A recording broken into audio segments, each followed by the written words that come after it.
Welcome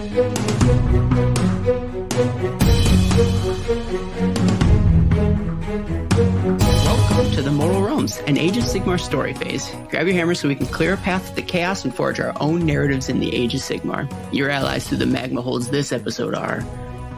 My name is Paul, and did you know that Billy Joel wrote the Fyreslayers theme song? No, I didn't. I think you've heard it before. It's called We Didn't Start the Fire. You're not wrong. I'm Aaron, and Zargrim, I barely know him. Classic. I'm Davy, and I really kind of learned a lot here. I kind of figured out Billy McFarlane and Ja Rule, they were just trying to get that sweet, sweet Urgold. No big deal. All right. In this episode, we covered the lore of the Fyreslayers Battletome. Get ready to hear a whole lot of tempers, nudity, and sweaty dudes. And then if we have time after all that, we'll talk about those duardin.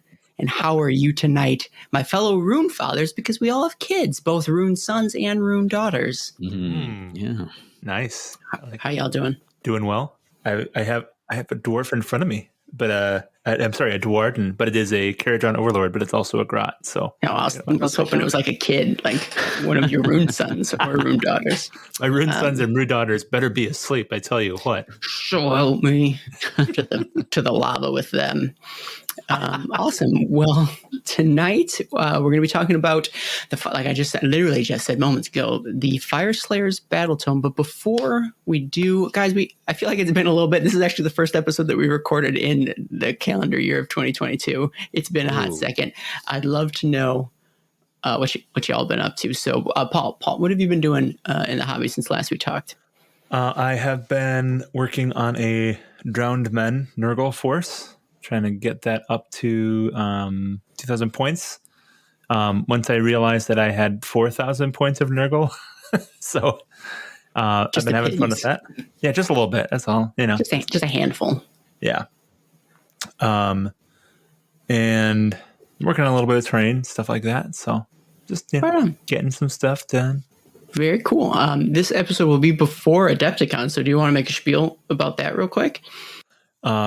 We are running, Will and I are running the Gibbering Dome narrative event at Adepticon. So we should be there on Friday. I hope I have that time right. I think that sounds right. Yeah. Given what we talked about before. I know, right? So we are going to be running the narrative event at Adepticon on Friday. So you should be able to find us in the hall as the event will be listed in the timetable and location. So if you want to come see some awesome, sweet, sweet narrative gaming, come on and say hi.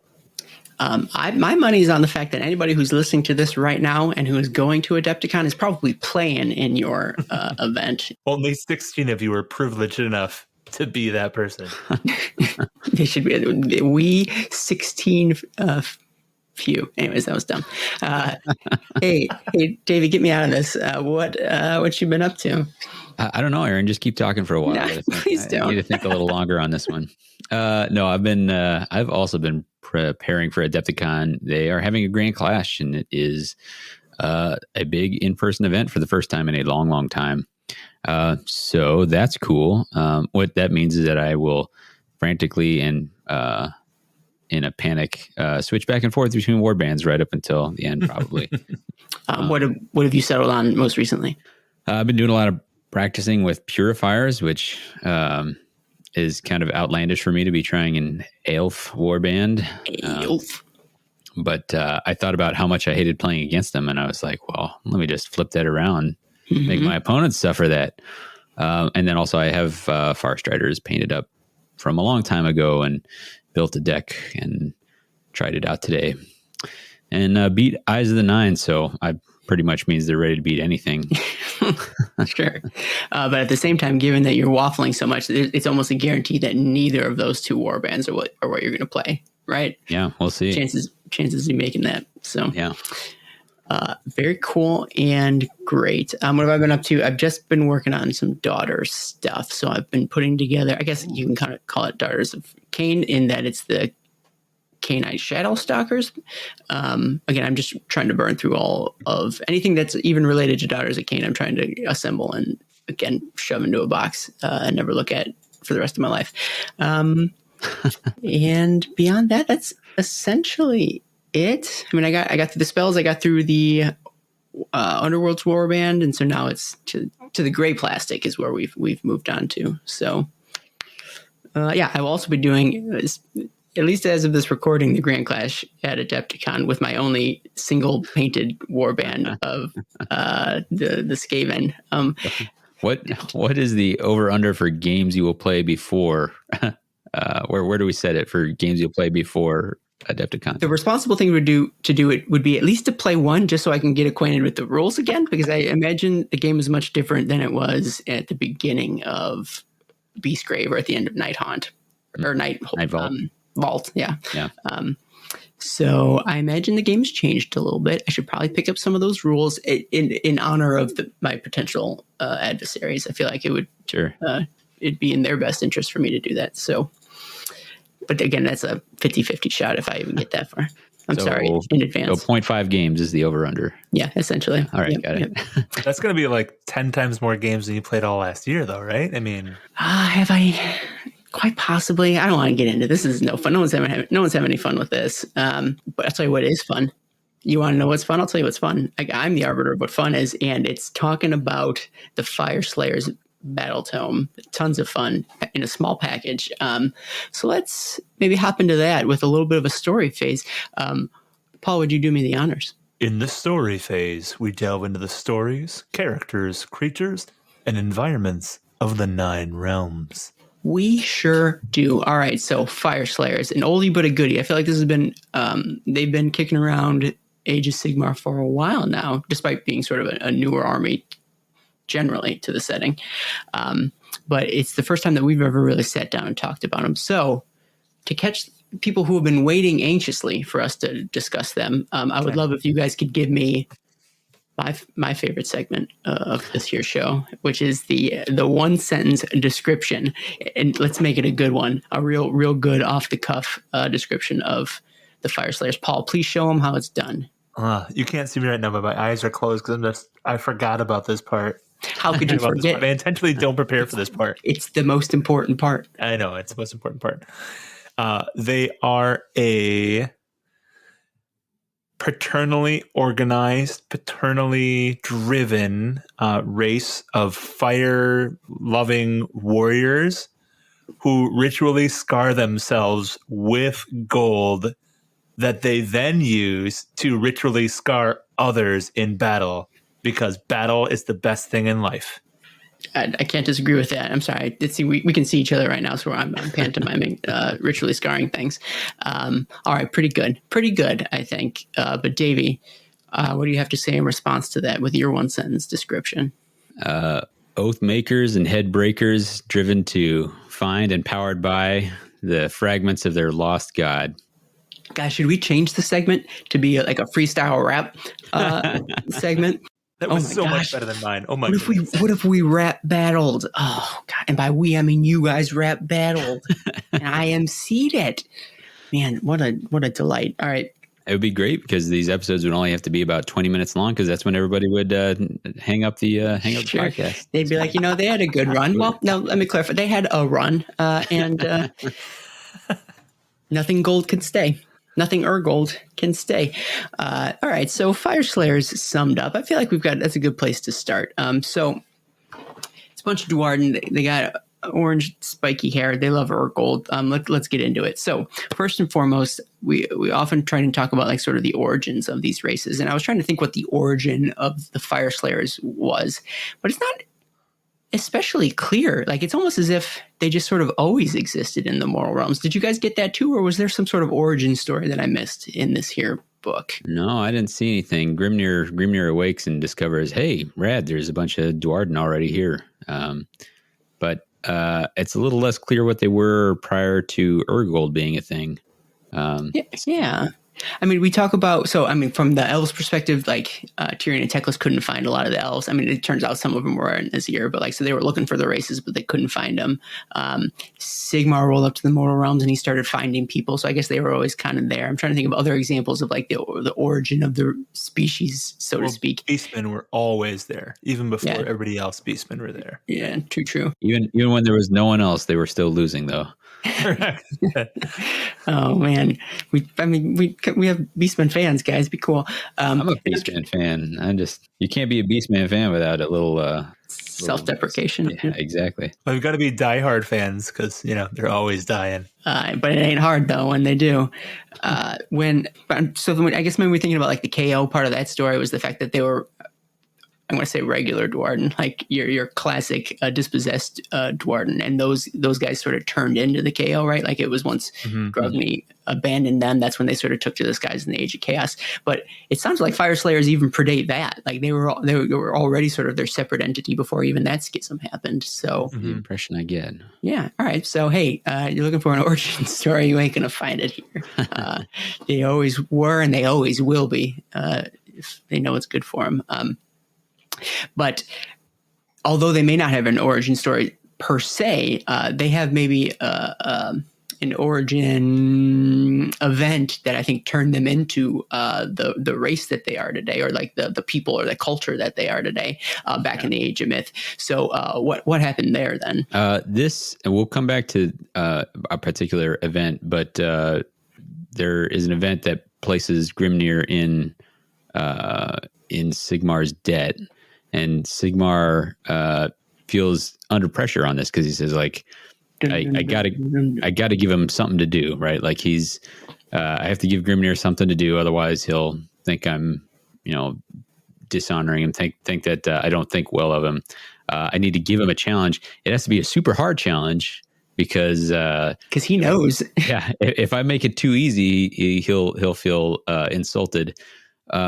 But I kind of don't want him to die. But I guess we'll send him after the salamander, mother of all salamanders. Mother, yeah, I think mother of all salamanders. So, who is named Volcatrix? Volcatrix.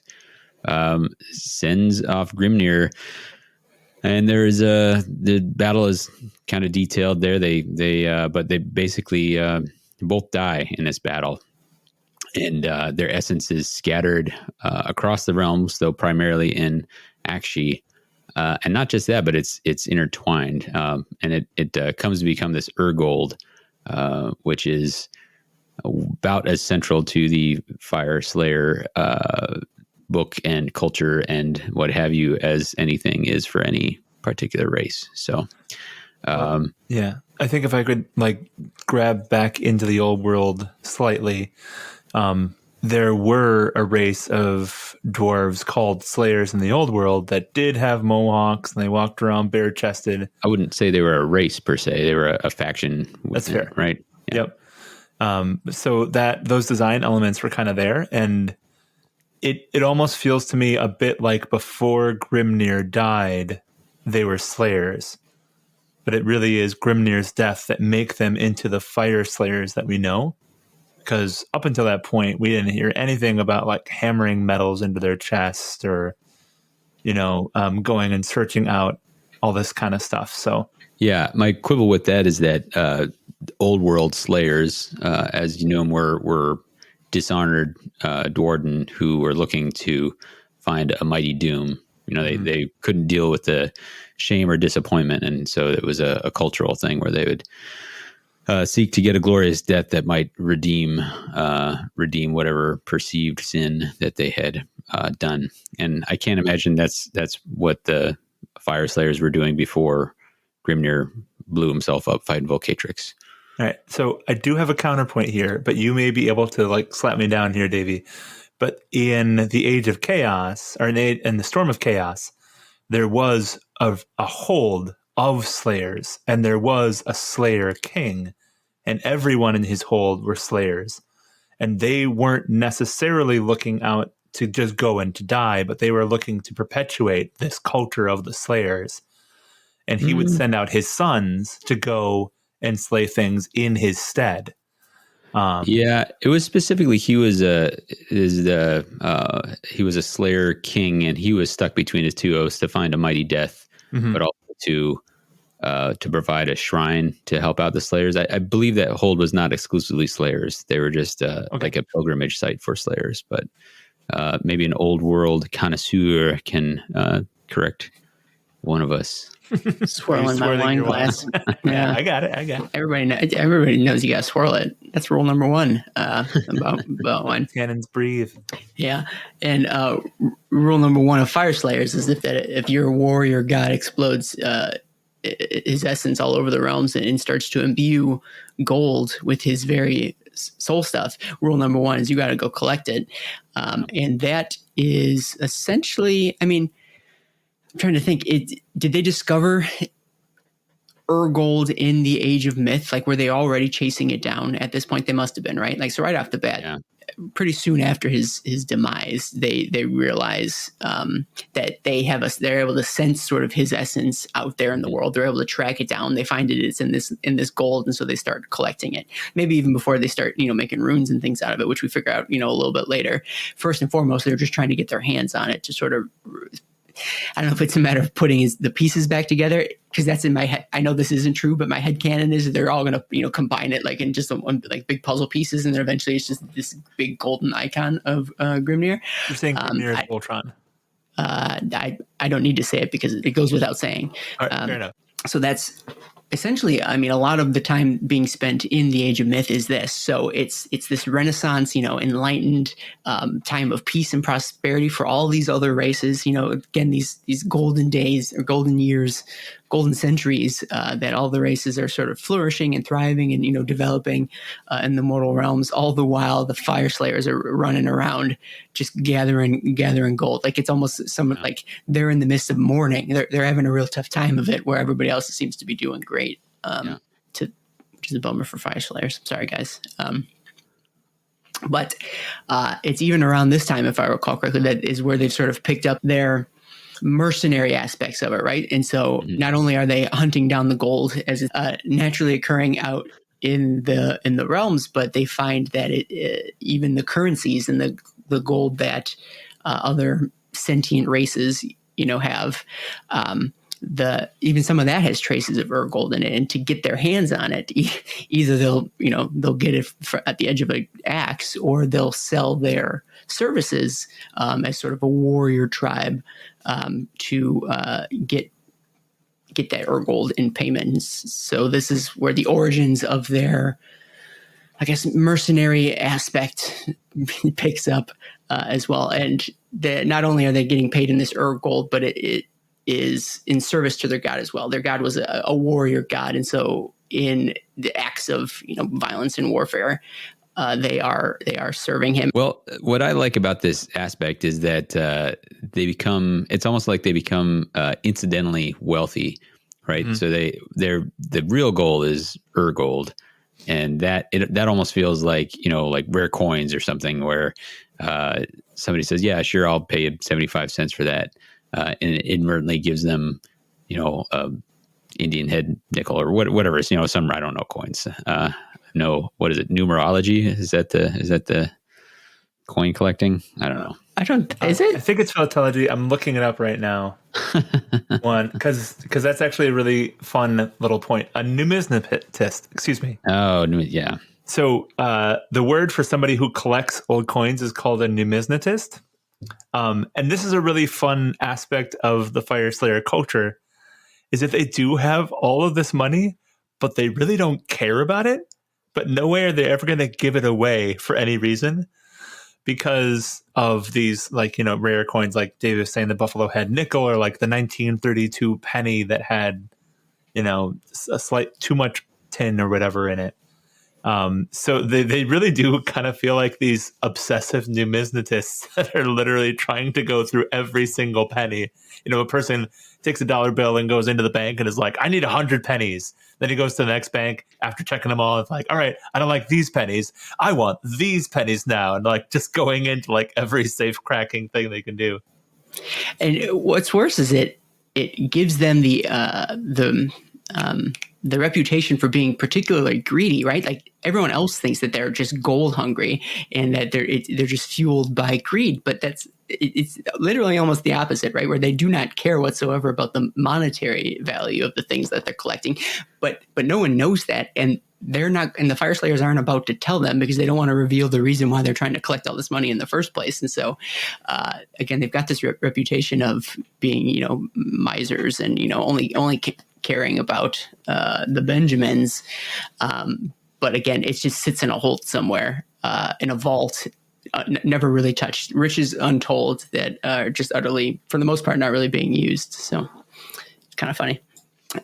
So we've touched on the Age of Myth generally, or what it was like for the Fyreslayers back then. Were there any stories in the book or other major events that folks wanted to call out from this Age of Myth time frame? Yes. The Thagduegi, which is... What'd you call me? a term that means like the Great Betrayal. It talks about a duardin pantheon. It does, yep. Which we don't really know much about. We don't know. I mean, there's... I can never remember this. Paul, do you remember the name of the duardin god of the dead? I don't. I know that there's actually a great Josh Reynolds novel. Yeah, what is it? Fyreslayers that are worshiping death. But there is a female dwarf, our duardin goddess of health.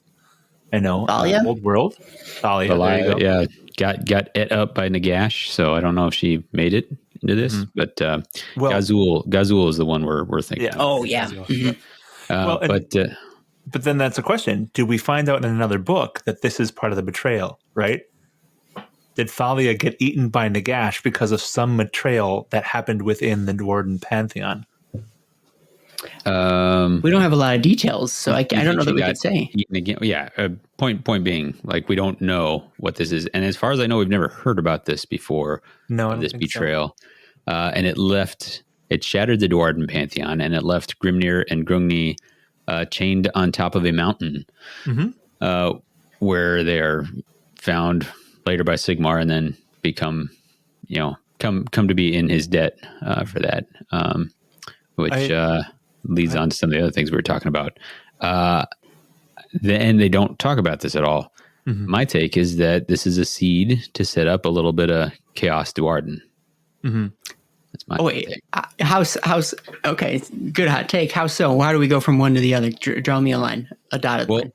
We're talking a betrayal that they don't want to ever talk about. So whatever it is, it's shameful. It is something that they have not chosen to mention before in any of the fiction so far, which makes me think that they are setting up a, sometimes they'll do this where they start laying seeds for a new faction. When the Caradron arrived, it was strange clouds seen over the mountains of Shaman, right? Mm-hmm. So that would explain to me why they're introducing this new thing, is that they might be laying the groundwork for that. Also, it was a similar thing, not to spend too much time, although with Paul and I on here, we're going to do it. It's too much time in the world that was. That was also a thing there where the Chaos Dwarves there were just not spoken of. Like we don't talk about Bruno. We don't talk about Bruno, the tall hat dwarf. Well, and the thing, I don't know if you got a clear idea about this, Davy or Aaron, but it felt like in the first time that they had mentioned this in the book, it was something that had been a betrayal for both of Grungni and Grimnir. But the second time they mentioned it, it almost seemed to be a betrayal between Grimnir and Grungni. Yeah, that's the impression I got. Yeah, certainly they weren't on speaking terms after that. Yeah, but they were still chained to the same mountain. So who chained them? Yeah, that's what I want to know. Like, that's the really interesting thing about this question. And because this is the first time we're kind of knowing about Grimnir, but besides the fact that he shows up, like, did Grimnir take a Slayer oath, or is that something that was intended to be part of his nature to begin with, right? With things being in flux from the old world to Age of Sigmar, it leaves it open for some other stories to show up in there. Yeah, absolutely. Do you guys have any other Thagduegi thoughts other than it's very secretive? Well, one of the other things that happens before is it before Grimnir's death or is it right after? We have this original founding of the lodges, right? Is this something you want to talk about now, or you want to make a transition? Yeah, no, now's it. Okay, go right ahead. All right. So we have this original founding of these lodges, and this time of prosperity, this time of, collecting and understanding what Urgold is. But the other fascinating thing about this book is that every single one of those lodges gets destroyed. Yeah, they all sort of fall like over time. So not only have they lost their god, but they've also lost like even the second generation of history of their race. It's fortunate that they're a race that seems to have a long memory and has relatively, I'm going to say relatively good, quote unquote, bookkeeping, which is almost literally not bookkeeping, but they are a race steeped in tradition that hopefully they are able to sort of maintain those, over time, even lost previous generations to sort of keep that continuity from their, early days. But we can't talk about looking back to the past until we live through history. Let's keep going through our history. Let's jump into our Age of Chaos, if you guys don't mind. So they're out there. They're gathering Urgold. They're selling their services as mercenaries. Oh no, the world goes to hell. Age of Chaos hits. How does that shake up what the Fyreslayers are up to? Hint, doesn't change it too much, if you ask me. Anything about the Age of Chaos grab you guys? Whether it's stories or just a general outlook on life. This is where I kind of first encountered them. We'll talk about some books, but the first few books I read were at the tail end of the Age of Chaos. Or the first stories I read about these guys was either right at the beginning of the Age of Sigmar, or it was a little bit of a flashback to the Age of Chaos. So for me, it's kind of the starting point for them for understanding them. But just generally, it seems like they buttoned up tight. I think what's important to notice here is that there's a little bit talking about the gates are shut. They kind of seal up their fortresses, and that keeps them safe, but it also prevents any refugees from coming inside. And so this kind of heightens their already pretty substantial isolation at this point. It feels like it metastasizes their Urgold is all sort of mentality to a greater extent. We're like, hey, the only thing we care about is surviving and getting Urgold so that we can get our lost god back. If they had a bad reputation before, this does nothing to improve it whatsoever. And really, just like to reiterate what you're saying, reconfirms folks' sort of opinion of the Fyreslayers, and that they are not out there to help you in any way, and they're very selfish and self-serving. And whereas before it was because they had a secret mission, the goal to bring their god back together. Now it almost, their true colors show up where that, yes, they really are hunkering down and hiding in their mountains, and they only come out if you're going to pay them a handsome sum in Urgold to sell their mercenary services or so on and so forth. But I mean, again, it's cementing their place in the world, being very warlike way, mercenarial. What's the word for like an adjective form of mercenary? Mercenarial, mercenary. Mercenary. Yeah, I think you just say mercenary. You just say mercenary. In a mercenary way. That seems not right. Ways. That doesn't sound. I don't know enough about it to refute it, but that doesn't sound right. One of the specific things here that actually reinforces their character is that a couple of lodges actually take payment to aid chaos forces as they're destroying the realms, which definitely adds to their mercenary nature. And how some of the lodges view this as, well, we would never do that because we would never aid chaos. And other lodges are just like, whatever, I'm looking for Urgold, and they have Urgold, so we're good to go. And dude's got to eat, or in this case, harvest Urgold and slam it into their bodies. Yeah. Same gist, yeah. And to stack onto that, it's sort of at the end of this, towards the end of the Age of Chaos, many of the holds, specifically swear that they will never take payment from chaos to work for that Grand Alliance. but it doesn't say all. So No, and maybe there's some crossed fingers behind their back. I don't know. It's hard to see. So, listener question. Here's our first one. Are you guys ready for it? ready. It doesn't matter how ready, because I have to do my spiel first. Hey, guys and ladies and everyone in between. If you yourself want to get a question on our show answered by this panel of experts. Yes, I said panel of experts. Here's what you got to do. You got to hang out in our Discord channel, Discord server, that is, which can be found at www.themortalrealms.com/discord, and hang out there every day, all day, just waiting for the moment where I swoop in and I say, hey, we're recording an episode about X, Y, or Z. If you have any questions, let us know. Then you dump all the questions you've been holding in inside of you. And it's probably a lot of them because you've been waiting for a long time. And then we will answer them. We will alchemy turn your questions into wisdom or something. I don't know, whatever the macros say. And we'll answer them here on this very podcast. For example, you could do what Kiriban. You can do what they did and ask a question like this. How well did they survive the Age of Chaos? Did parts of them thrive instead of just surviving? I feel like we've touched on it a little bit now. Some holed up in their magma holds, shutting the doors, keeping everybody out. Some went out into the world, took contracts from the good guys, from the bad guys, from the morally gray guys in order to get more Urgold. Were there any other survival tactics here in the Age of Chaos that we saw from the Fyreslayers, or does that about cover it?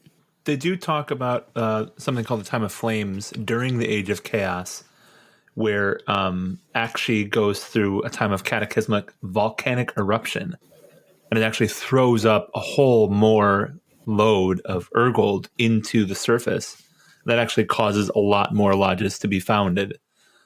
So even in this destruction and this chaos going on, the realms themselves are responding to the Age of Chaos, and some of that is actually helpful to the Fyreslayers because it allows them access to Urgold that they couldn't access before. I like how you're a glass half full kind of guy, Paul, because those same volcanoes also erupted and flooded and smothered out all sorts of other lodges and wiped them off the face of the realms, essentially eliminating them entirely. So sure, yeah, I guess some Urgold for everybody else is pretty cool, but there's maybe just as many lodges that were wiped out as well. I wanted to talk about this in a related call.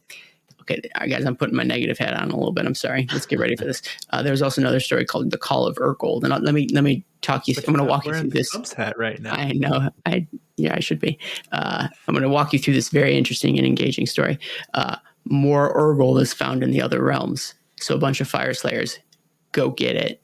So some of the best parts of these battle tomes is the interesting little tidbit stories that we get in the timelines, right? And they throw our main armies in weird environments, or they get them into funny situations, or they interact with other races in different, unique ways. This is one of the first books where I found myself sitting down reading these stories saying, is that it? Was that the extent of the story you wanted to tell me? Because there's two of them that we just looked at. A bunch of volcanoes happened, and then more Urgold showed up. And then, oh no, they found more Urgold, and they went and got it. This is the time for us to find fun, interesting, for them to shine and throw a bunch of weird stuff into the book and make things really, really interesting, and highlight things that you can't show in books or stories or the rest of this battle tome. Battle tomes can be very clinical, and this is where you can flex your creativity a little bit. And I was left a little wanting in some places. I mean, there are a few here and there, but I don't know. Was there really space for they found Urgold and they went and got it stories? Shrug. I guess they can't all be winners, I suppose, but still, that felt a little redundant and surface level to me. But I'll get off there. Now we're back to that positivity. Let's keep the good times rolling. Any other Age of Chaos stories or thoughts that y'all want to talk about? I'm good to go. Yeah, he is. Also, just one more thing. The things that these timelines are good at is because they can sort of inject other big story beats that we're aware of from the larger, Mortal Realms of the larger timeline, and sort of insert them into a timeline, you get a little bit more context or like the order of which things fall. So they talk about in the Age of Chaos how the shame of Shadespire and how the Fyreslayers were involved in that and the chosen axes. And so it's nice to see that little blurb. Like I know that story, but it's nice to see it inserted in a larger timeline to get it, placed in when and how and where this happened. So I like stuff like that. That is cool. Yeah. I do like that. They go into Shadespire because they had promised to keep it safe, and then Nagash yeeted it into the Nether, and so you're like, man, that's a tough way to feel like you broke your promises that a god made it happen, but you do you guys. Yeah, and you want to tell them, you're like, no, man, it's it's fine. You couldn't have stopped that. There's nothing you could have done, and they're like, no, I don't. An oath's an oath, man. All right, here we go. Let's hop into the Age of Sigmar. We're getting closer, guys. We're getting closer to that present day. Age of Sigmar, Realm Gate Wars time frame. Stormcast hitting the ground running. Lightning bolt, lightning bolt, lightning bolts. How does this change or affect or evolve the Fyreslayers race as we know it? I mean, have they had a change of heart? Have they realized the error of their ways? Have they started being more generous with the people around them? What do you guys think? No. One of the story that's the most interesting to me here is the Vostargi Mont reclaimed. So this is an ancient Fyreslayer city that was abandoned during the whole abandoning of the first holds, and all these secondary holds were founded. But it has been reclaimed. But it's been reclaimed from the hands of Corgus Kull's Bloodbound and their Chaos Duardin allies. So again, going back to the Chaos Duardin theme, and potentially providing fuel for that fire of the civil war between the Duardin and what exactly happened there. So, yeah. So we'll rewind and we'll pretend as if we asked Chrisling's question first. So Chrisling, another listener question asked, were there any references to Chaos Duardin? And here you go. Here's one, it may be the only one in the book, I can't remember, but this is the one that stood out to me, talking about how the Chaos Duardin were at this Vostargi Mont. Davy, was there anything you wanted to talk about on this here story? Anything to add? I like that when they do reclaim it, then they says the Vostarg, the lodges are rallying behind the Vostarg banner, and because so many lodges were involved in reclaiming it, Vostarg, instead of saying, well, this is ours now, they say this is now a place, it's a neutral meeting ground for all the lodges. That's kind of a cool idea with it. I mean, neutral meeting ground belongs to everybody, but we're still going to slap our name on the front of it. Like, so in case anybody forgot who, who's really in charge. Yeah, that is pretty cool. I wish I had read the previous Battletomes, because I don't know which of this stuff is brand new and which of this stuff was, in the Battletome just before this one, or maybe even the original one. This was new to me. I was unaware of this, but that doesn't mean it's brand new to the setting. But it was very, very neat. And actually, that applies to a lot of the other stuff that we'll talk about here. I'm going to talk about all these things as if they're brand new, which Fyreslayer experts out there are going to scoff and will know, well, we've known about this forever. Sorry, I'm late to the game.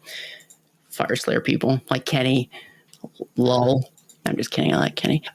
All right. Any other stories you guys want to talk about before I talk about one in these early days of Age of Sigmar? Only that settling in Azurheim, didn't even think about this, but throughout the Age of Chaos, when the gates to Azir were closed, you couldn't get into Azir and get at any Urgold that is either scattered there or in the possession of Azurite peoples. So that's kind of a big deal. Yeah. So like there was the rumor that got out that there was, or they could sense once the doors were open that the Urgold was there, and so then all sorts of lodges start like sliding into Azir's DMs and making their way there. One of them, I can't remember the name. I wrote it down later when we get there, but like one of them like ends up setting up shop there, and like they start streaking their hair and beards with white to sort of symbolize like the stars and the light of Azir, which is kind of fun. Another question from Chrisling. They ask any lore nuggets of Fyreslayers having run-ins with ogres, and there's a couple spots in this book, but here's one. There's a story called The Slayers of Tyrants. And so one of the lodges is called the Hermdar Lodge. And we'll talk about them later because they're one of the main lodges in the book. But some of the other lodges that aren't Hermdar start grumbling that the Hermdar are undercutting like fees and prices of mercenary work, and the other lodges don't seem to like that. But the Hermdar don't care. They like it. They're in it for like the I don't know, for the love of helping people, so to speak. I mean, they're still charging, but they're cutting people deals, and they actually start. They clear out like an ogre force somewhere, and they do it for the fact that they like being called the Slayer of Tyrants, and so they're helping people out. They're killing, they're driving off these ogres. They're slaying tyrants, and they get this cool title that everybody calls them now, and they appreciate the accolades. So there's one ogre example in this book. I think another interesting one comes up later. Remind me to talk about it. Sure. So there you go, Chrisling. Keep listening. Any other early days of Age of Sigmar stuff that you guys want to talk about? I'm good. All right, cool. So to sum it up, Fyreslayers still selling their services. Now they've got the forces of Azir that they can be hired from as well. Let's move on over to the Soul Wars time frame. So kind of that AOS 2.0 time frame. How did Nagash's antics affect the Fyreslayers? It had a little bit of effect on them. What do you guys think? Well, it talks about how the Night Haunt can just kind of go through walls and stuff. So building these like massive walls, and that's your main defense from anybody trying to invade you, doesn't work out super well. But the interesting thing is that the Night Haunt invade, yeah, it's fair, from outside, and it reminds me of a little bit of lore I remember from somewhere where Grungy, even though he was not present, is still able to preserve the souls of the duardin dead somewhere, right? So it's interesting to me that the Night Hunt all come from outside, because the duardin have some way of protecting themselves, even in death, from Nagash's grasp. Interesting. So that was a cool thing to remind me of that. Is that something you saw in this book, or? Nope, it was in a different tome, but I remember reading about it and going, oh, right, it's an interesting thing. Well, I wonder if they talk about it all in that Josh Reynolds short story. Like, because, right, those are the duardin that worship the god of death. I can't remember. Gazul. I already threw out completely unjustified opinions about specific pieces of fiction tonight, so I'm going to lay off of that one. No. There's probably more to that. I want to find out more about this duardin pantheon. Exactly. The ghosts can, what is a mountain if not one big wall? And ghosts can fly through walls. So their physical defenses aren't as effective against the Night Haunt. Another thing that came along with the Soul Wars time frame, which is more the Arcanum Optimar. Yes, you guys are so, God, look at us. How are we married? So there's all these spells that are their power is increased. The mages and wizards of the world find that they have a lot more magic that they can tap into, but that you don't need to be a wizard to benefit from the Arcanum Optimar. The Fyreslayer priests, they find that their Fyreslayer powers, their prayers, their miracles, the things that they perform, even their brand of magic, brand, right? Because they stick stuff, anyways, is stronger as well. So even they benefit. I mean, if you call it a benefit from this increased magical presence out there in the world, and they get their. This is around the time where they sort of develop their magmic invocations. So that's another change for our Fyreslayers here. Did you guys get any interesting stories from this time frame that you guys want to talk about? Well, one thing that's mentioned in a couple of spots, this is not a specific story with it, but that there's some implication that the Arcanum Optimar has like somehow increased the birth rate of Slayers. Mm-hmm. That's mentioned in one or two spots here where all of a sudden their population kind of has a little bit of a boom. A baby boom. Yeah, exactly. They don't. They say that the Slayers are very secretive about about the workings of their society, so they don't totally talk about that. But that's an interesting side effect. Yeah, agreed. Warhammer, we don't really talk about like offspring all that much. I'm trying to think of a term for it. It doesn't come up all that much in the, exactly. It's the Fyreslayers, or this is one time where now we're talking about it in the Fyreslayers book, but I think there's no other race that talks about progeny as much as maybe the Deepkin do, which is ironic, or not coincidental, because the Deepkin book also just recently came out. So they're between the two books sort of talking about, again, offspring or passing on sort of familial legacies between the two armies. I thought was some sort of common ground between the two. It's around this time, whether it's, specifically in the time of tribulations or maybe it bleeds over into the Broken Realms era, but I have it listed here for whatever reason. But there's the duardin,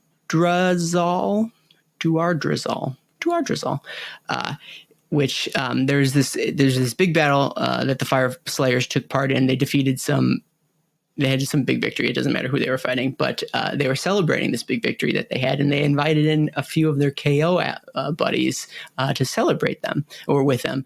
And some Fyreslayers, or one Fyreslayer, got so drunk that he spilled the beans about why they were going after all this Urgold and what their secret purpose was, or the secret goal, talking about trying to free up Grimnir. And everyone, you can imagine they were in some sort of Fyreslayer bar, and someone says, let me tell you why we're getting after all this Urgold. And the whole entire place goes silent, and he spills, he reveals this deep dark secret, and then the whole crowd erupts, hey, and they cheers because the KO don't care. In fact, they're all for it. They're encouraging them to do so. They're not against it. They're for it. They're on the same side. And so this was sort of the start of this, I guess, what this duardin, which sounds like it's the uprising of Unitarian sentiment between the KO and the Fyreslayers. It's a conversation, a topic that keeps getting brought up, and it's sort of an upswell of support for this unification. Which is cool. I didn't know I had a word, but now there's a term for it. I'm just impressed that it was a universally kept secret until then. Yeah. How could that be true? But then again, they're Fyreslayers, right? Like that. Yeah. If anybody could do it, if anyone could keep that secret, I imagine it would be either the Fyreslayers or a keeper of secrets, because it's in the name. Just imagine the oath that one guy had to take for spilling the beans for a secret kept for thousands of years. And because he got too drunk, too. Right. It wasn't like it was tortured on him or anything. It's just like, oh, I had too much beer, and sorry, I spilled a secret that has been kept from the beginning of our race. Yeah. Well, the KO are like, your gold too solid, not interested. I prefer my gold and its gaseous state. So neat. The only other story I'd bring up from this time frame, and again, I don't know if it's more of a Broken Realm story or a Soul War story, but there's the Threat from the Sea, which sort of details the back and forth battle between the Fyreslayers and the Deepkin in the Fury of the Deep box. Yeah. So I think every Battletome that comes out, they often throw in a nod to those battle boxes in the story contained within. So that's included here as well. Any other Trial of Tribulations or Soul Wars thoughts or stories you guys want to talk about? Well, one of the things that I really liked about the Stormcast Battletome that is missing from this one is there were a lot of Black Library tie-ins in this period, this era of the timeline. True. And I don't see any that I know of. I haven't read, I probably have read almost all of them at this point. But I'm not seeing those tie-ins in the timeline. I don't know, Davey, if you saw one that I missed, or not I. Yeah, me neither. And you're right. I did enjoy that in the Stormcast Battletome. In fact, I called it out. Like, how cool is it that the studio and the Black Library are meeting and sort of combining that stuff. And it's not like, now I admit there's not an overwhelming volume of Fyreslayer stuff, but there's there's also not nothing. There's I feel like there are things they could maybe have touched on. So it just means that we're going to have to get more Fyreslayer books if we're going to have to. We'll talk about it later, but there's not even a mention of Gotrek, which I feel like is probably the biggest thing they could have pulled up. And there seems to be no evidence, at least in this book, that I see of our dude. Yeah, bummer. But let's hop into our Broken Realms Age of Beasts, more of that modern time frame here.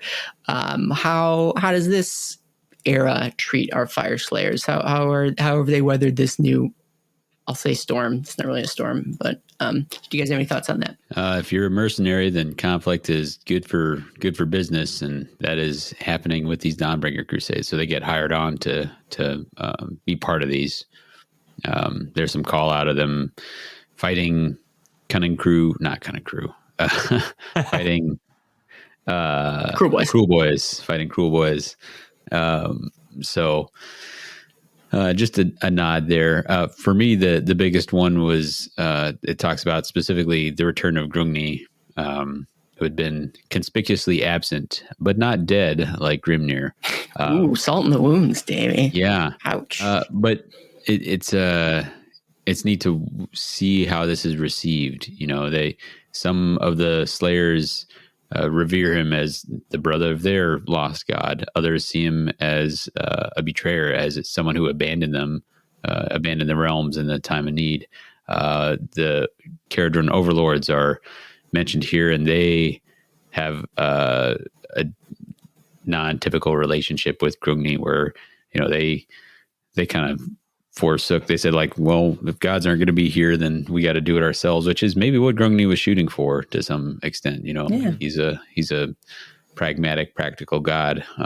But he attempts to reunite them, and we talked a little bit about, you gave that the Duardrazal, the Galadin one. And the reactions vary quite. So some are excited and some storm off. I think the Lofnir Lodge, who revere Grimnir in a kind of different way, are not having it, and they leave without a word to be said. But Grungni, being a wise god, says, like, hey, I wasn't going to be able to do this in one shot. This is the first step, and there's been progress here, and that's all I'm looking for.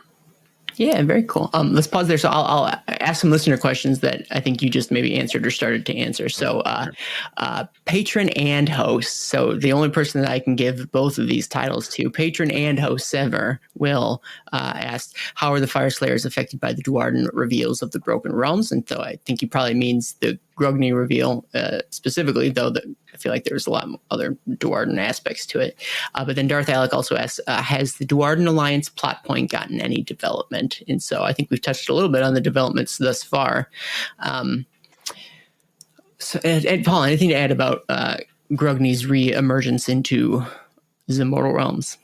I think it's a cool little point. They did add a little bit to the storyline. It wasn't a ton, but it definitely progressed it forward. I think the last Fyreslayer Battletome we had was when they released the Endless Spells. That was a couple years ago. So second edition at some point. I think it definitely, it was the most interesting plot point, I thought, in the Battletome. Because it actually tied in with the KO, and it tied in with the duardin that are just out in the realms in general. So I thought that was kind of a cool little thing. I echo your point, Paul. That is probably the most interesting part about this book. And when they announced that there was going to be just sort of a standalone Fyreslayers Battletome, I think we'd been fed a lot of rumors about the idea of them souping the dwarfs together, so the KO and the Fyreslayers. There's already been rumors prior to this Battletome that something like that was going to happen. But when they announced that there was a standalone Fyreslayer book, it seemed as if those rumors were sort of dispersed, that they weren't actually going to combine the two armies into one, because lo and behold, we got this Soul Fyreslayer book, so that must mean that they're still separate. But I think maybe they're still laying the groundwork, and just because that this Fyreslayer book exists now doesn't mean that in the future there's going to be sort of a closer alliance coming down the pipe or pike. And so I think this book just serves as a stepping stone towards that direction, or, nudging us in that direction. Even like Grungni says, like Davy had said, like, this is the first step of what will probably end up being a longer journey. So I don't think we're done yet. I think there's more to it and more to come. I'd be curious to see where we're headed. I think they're drawing a clearer and clearer picture. And then the other thing I would say about Grungni is it's weird because we see so many of the residents of the mortal realms, and duardin specifically, talk about how like Grugni had abandoned them and like he left, and the KL think he abandoned them in Shaman, and so they had to become the overlords. They had to become into the race that they ended up being, and even the Fyreslayers see him as sort of a betrayer. His brother's dead. He sort of left the realms behind, but we know from the audience perspective that he's been in Azir, like forging armor, like helping Sigmar. Like he shows his face pretty regularly in, you know, fiction or other books, sort of on the Azirian side. And so, like in my mind, he's never left. Like I've never had a Grugni shaped hole in my life because he's always sort of been around working on the world. He helped with the penumbral engines. Like he's always been present, but I forget that what I know and what the duardin of the mortal realms know are two different things. And so it's easy to forget that there has been an absence in the realms just for, you know, the people that probably care about him, or that he ought to care about the most. He's busy forging like human shaped armor as opposed to like duardin shaped armor, which I guess probably stings a bit. Well, so there's the other thing is that in Josh Reynolds' stories, we actually did meet Grimnir in the Grugni? Yeah. We did meet Grugni in the spirit. Is it spirit? Not Spirit Shadows. Is it Spirit Shadows? Yeah, I think so. I believe so. Yeah. So even though he was gone, he was still present, and so this reveal is something that's kind of been building in the background. So it is nice to see it actually showing up and being put into battle tomes. One of the other things that I appreciated was that I think when they talked about Grimnir coming back, or Grugni coming back, they talked about how there was a meeting of all the dwarf clans. I think it was at Vastargi Mount, if I remember correctly. But they said the entire Geldrad actually met in the Mount as well, which I thought was really interesting. And that many of the High Warden kings of the standard duardin that are like in Cities of Sigmar Dispossessed, yeah, the Dispossessed. There we go. So I thought that was kind of cool to like actually have a council and have the Geldrad meet on the ground somewhere. So I thought that was kind of cool. Yeah, it is awesome. So I mean, this literally has to be going somewhere, right? Between that and then also the hints at like the Chaos Duardin, right? Like I think it's all related, and like there's going to be this big Duardin thing that comes in the future. I mean, it's just it writes itself basically, you guys. And by that I mean GW, you have to write it. I'm kidding. It doesn't write itself. You have to do it. I'll pay. I mean, I'll pay. I'll buy it. So there's that. One story in this Broken Realms area, so it talks about the fulminating energies, and so how Alariel's life magic wave is also sweeping across the realms. It's waking up, quote unquote, all sorts of, you know, sentient but then unsentient things in the realms. And so if you thought there were a lot of volcanoes before, and there were, it then wakes up even more volcanoes, double the volcanoes, man. Oops, all the volcanoes in Akshi. And apparently that's all they can. It's the only geological feature in this Fyreslayers book is just volcanoes. But that's not the interesting part because we already covered volcanoes. But the interesting part is under Vastargi Mount, the Fyreslayers can sense, or they're aware that there's this growing elemental force, this power that's growing underneath Vastargi Mountain. Nobody knows what it is, and so that's pretty sweet. Like I get the impression that maybe this is pointing to something in the future too. Just the way it's phrased or where it's positioned in the book, it makes me think that this isn't just a throwaway interesting line, but actually, like I get the impression that it's a hint too for future stuff. Now, maybe I'm just being optimistic, and maybe it is just a throwaway teaser, as they do. But I hope it's not. It seems cool. You know who I think might know who the elemental force is? No, I don't Chaos know. Duardin that were occupying Vastargi Mount that got kicked out. Maybe they locked it down there, and now they're not control. They're not like, oh my god. Yep. And now they don't know what it is, and like this is gonna be bad. This is gonna be bad times. Again, something's coming. Like it's something. It's very. They're very clearly telegraphing this, and I'm here for it, my dudes. So that's pretty neat. That's pretty sweet. There are a couple more little bit of stories that don't necessarily fit into the timeline per se, but they throw in some extra oaths that the Fyreslayers have taken over the years. And I bring this up because, hey, Chrisling, remember when you were asking about ogres? I do. It was just a few minutes ago. One of the oath stories that they talk about here is called the Stone Teeth Oath, and it gives a little tale of how I forget what lodge it was, but one of the Fyreslayer lodges got hired by one ogre to wipe out his enemy, another tyrant or some other leader ogre that he needed to wipe out. He had really hairy arms. Apparently, that might have been the only reason why he wanted to kill him. I guess possibly, but the Fyreslayers fulfilled their end of the bargain. They slayed his enemy, and they presented the forearms as sort of a proof of the enemy's demise. And guess what? The ogre upheld his end of the bargain too. No funny business whatsoever. What? End of story. But you wanted ogres, you had ogres. So there you go. Maybe that's the last one I'll bring up. But I feel like on more than one occasion in this Battletome, they talk about like the martial prowess of the Fyreslayers, and if they ever want to prove how strong one of the Fyreslayers are, they always talk about how their latchkey axe or whatever axe they use or whatever blade they use could fell an ogre in one swoop, or they could hack through an ogre through his belly or something like that. They always used an ogre as a way to describe how strong a Fyreslayer was, which I thought once is fine. Sorry, guys. Twice is a coincidence. I mean, they seem to just keep doing it though. As I noticed, yes, ogres are the beastmen of this Battletome. This Battletome, yeah, true. Did any of the other ogres, or not ogres, any of the other oaths catch you guys' eye that you guys want to talk about? No, I mean, I enjoyed reading them. It was good bulking out, but yeah, it was kind of like a bonus entry for the stories we usually go through. This is kind of that specific little bit that you enjoy reading.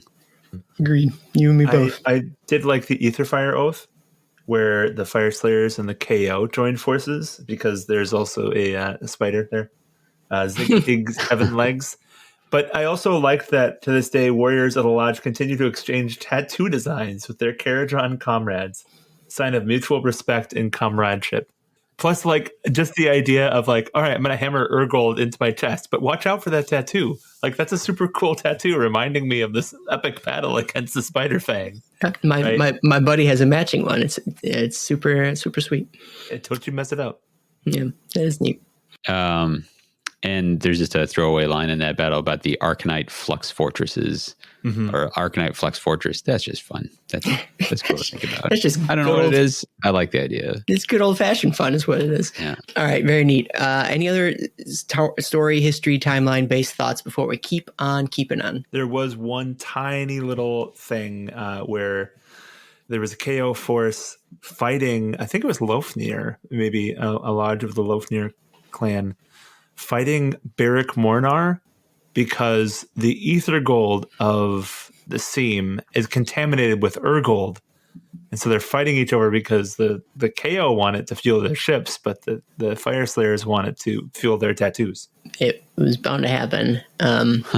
Can't all be rainbows and lollipops. Sometimes they're going to be at odds. It's just the nature of the beast, just like us on this podcast, you jerks.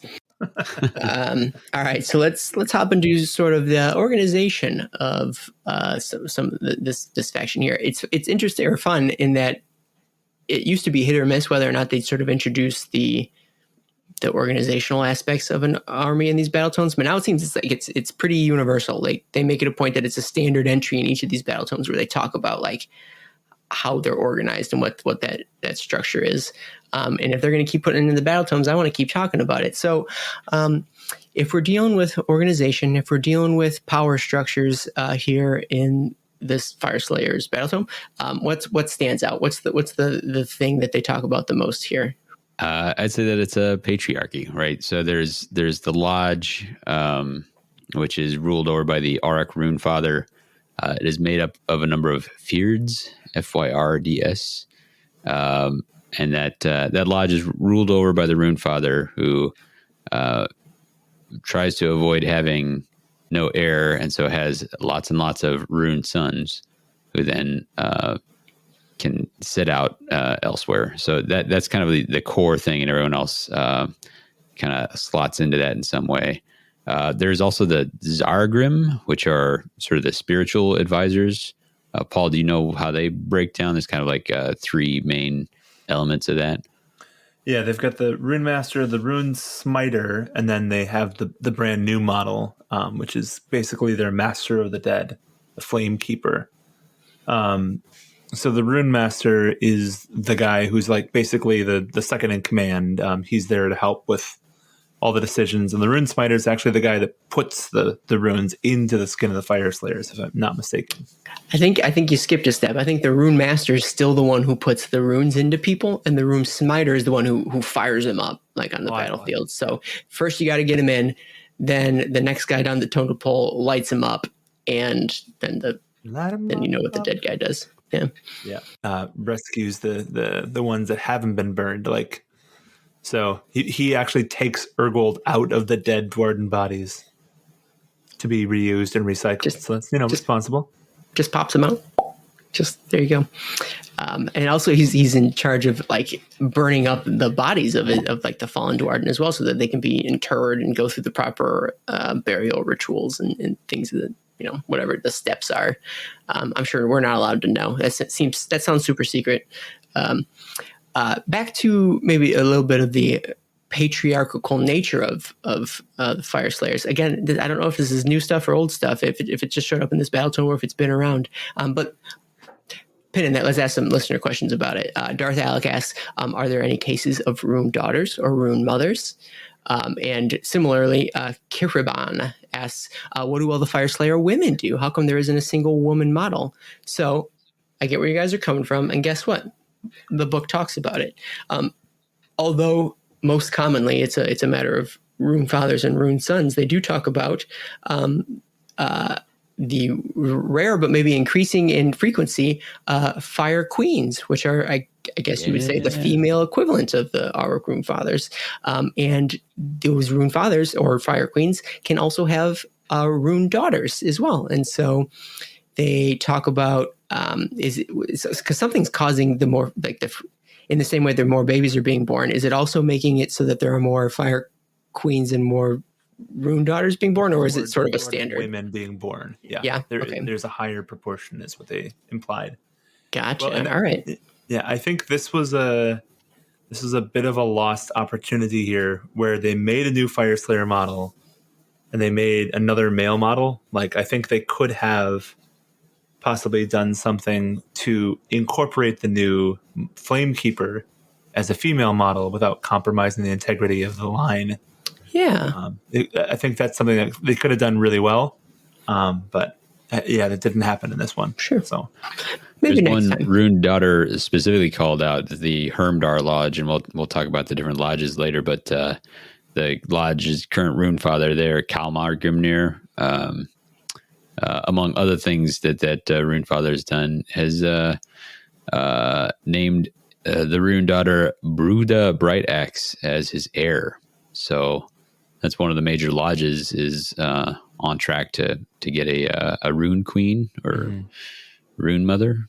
So, or a fire queen is the term they use, but maybe you'd see rune mother. I'm going to start calling my wife that, my fire queen. Yeah, she's gonna love it. I'm sure she's gonna love it. I'll let you know how she takes it. Sure. So that's pretty neat. Any other thoughts about the gender aspect? Because I got another listener question that isn't specifically about that. Lay it on us. All right, Kiriban. They ask, how many rune sons on average does a rune father have? And what about more regular Fyreslayers? I don't know about regular Fyreslayers. They don't really talk about that. And they're not even necessarily specific about the rune fathers, but they do make it a point to say they want to have as many sons as possible to ensure that there's an heir to be found. Because, I mean, every new son you kick out, it increases the chances that there's going to be someone around and kicking when you yourself bite it. So it sounds like there's a real high rate of attrition with the rune sons too. So they're keeping that in mind. Where they're like, I'm going to lose a lot of rune sons, so I better have a lot. Yeah, true. I think at one point it was like, oh, if you have less than a dozen rune sons, you're in trouble. Like, there might be some problems going on. Kind of risky. Well, the idea of being a rune son is that you have to sort of take risky maneuvers to prove yourself as, being worthy of the rune father title. So they're constantly fighting amongst themselves, or, aspiring or to greater feats of, heroism or, what have you. And so obviously with that comes a little bit of a a little bit of risk. Some might Hey, say. Runefather, watch this. Yeah, check Runefather. Hey, Runefather. No, Runefather, watch me. Watch me, Runefather. Runefather, watch Why are me. you watching me, Runefather? Watch it. Look over here. Look at me right now. You didn't see it. You didn't see what I did. You didn't see. You didn't see. Classic. You didn't see it. Oh, too real. All right. Talking back or looking back to that Flamekeeper thing we were talking about. He's a person here, and come on. What happens to Kiraban asks again? What happens to Urgold runes once exhausted? Does it turn into regular gold? Can it be refilled with magic? Do they talk about what happens to the runes? They can be exhausted, but what happens to them? So yeah, I think they have to be recharged in some way. And I think, you were talking about them actually putting pieces of Urgold together. I always used to wonder because they would get these Urgold runes in them, and then they'd eventually lose their Urgold essence after they'd kind of burned out on the battlefield.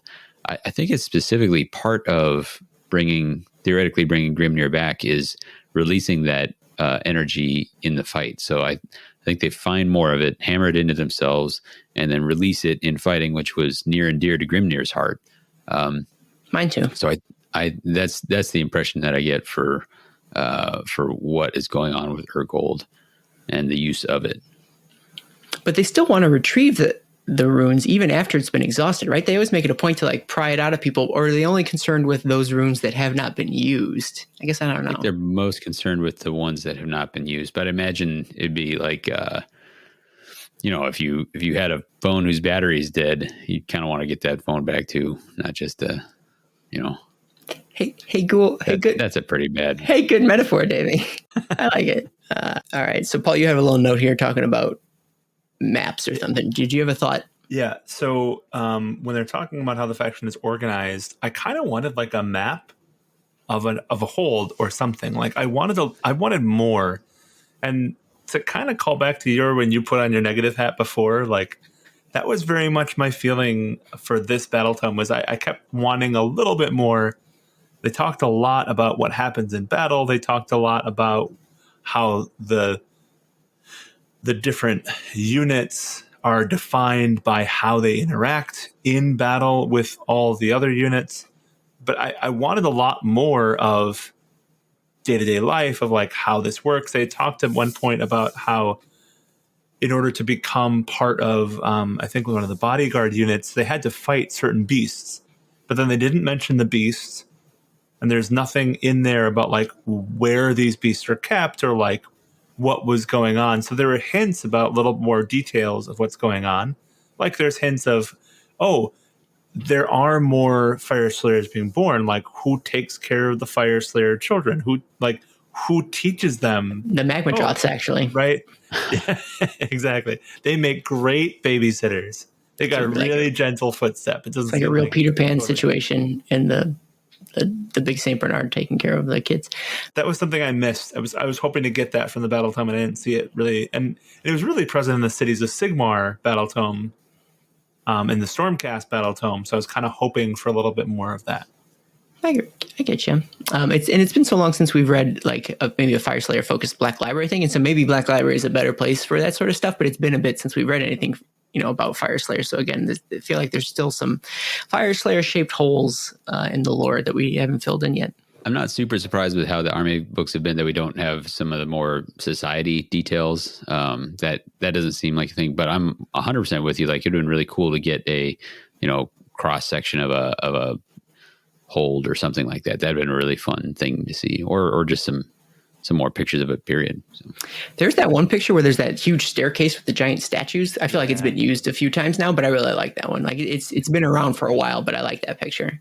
Yeah, you get kind of a sense of scale. Pretty dramatic. Well, but it's tricky though because they're short, right? So it's hard to actually know how big. So I mean, honestly, it just might be a life-size statue for you and me. Got him. But it's also one of the things where earlier in the book they talk about how they actually mine for Urgold too, but then it's just kind of a throwaway line, and so like all these little bits of the culture never really get tied together well in my head for me to form a solid idea of what goes on in the hold, what goes on with this in their more day-to-day life. And I especially because so many people die so constantly, like the birth rate must be like massive for the attrition rate to be justified. And, so like I wanted a little bit more, and that was missing. Guys, who are the Fyreslayer farmers?